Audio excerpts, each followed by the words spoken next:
शामिल होने के बाद ज्योतिरादित्य सिंधिया पहली बार गुरुवार को वर्चुअल रैली में शामिल हुए। इसके साथ ही वो संकेत भी दे दिए हैं कि एमपी की राजनीति में हम फिर से सक्रिय हो रहे हैं। रैली के बाद उन्होंने ट्वीट कर कांग्रेस नेता पर बड़ा वार किया है। दरअसल पूर्व मंत्री जीतू पटवारी ने मोदी सरकार को घेरने के लिए नोटबंदी और जीएसटी की तुलना बेटियों से की थी। उसके बाद से बीजेपी हमलावर है।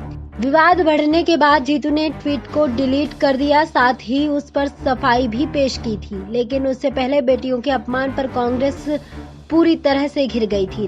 राष्ट्रीय महिला आयोग ने भी जीतू के ट्वीट पर संज्ञान लिया है, साथ ही उन्हें नोटिस जारी किया है। बीजेपी ने जीतू की शिकायत महिला आयोग के अध्यक्ष रेखा शर्मा से की थी। वहीं सीएम शिवराज सिंह चौहान ने जीतू पटवारी के खिलाफ सोनिया गांधी से कार्रवाई की मांग की है।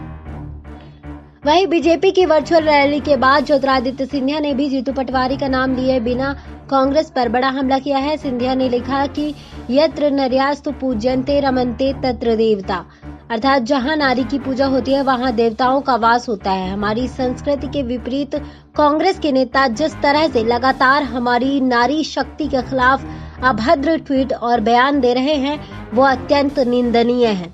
सिंधिया का ये ट्वीट सोशल मीडिया पर खूब वायरल है। बीजेपी ज्वाइन करने के बाद ज्योतिरादित्य सिंधिया ने भोपाल और दिल्ली से ही कांग्रेस पर हमला किया था। उसके बाद सोशल मीडिया पर उन्होंने कभी कांग्रेस के बारे में कुछ नहीं लिखा, जबकि कांग्रेस के नेता उनके बारे में लगातार बोलते रहे। एक झूठी खबर को लेकर उन्होंने 1 महीने पहले जरूर दिग्विजय सिंह और उनके बेटे जयवर्धन सिंह को जवाब दिया था, लेकिन पहली बार नारी शक्ति को लेकर उन्होंने कांग्रेस नेता पर जोरदार हमला बोला है।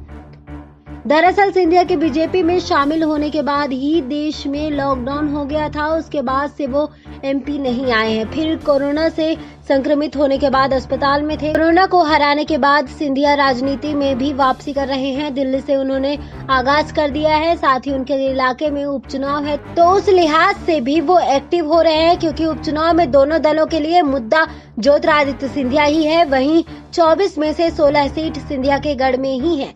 ऐसे में सिंधिया ने वर्चुअल रैली के जरिए ये संकेत दे दिया है कि हम आ रहे हैं। वर्चुअल रैली के दौरान बीजेपी के राष्ट्रीय अध्यक्ष जेपी नड्डा ने ज्योतिरादित्य सिंधिया की खूब तारीफ की थी।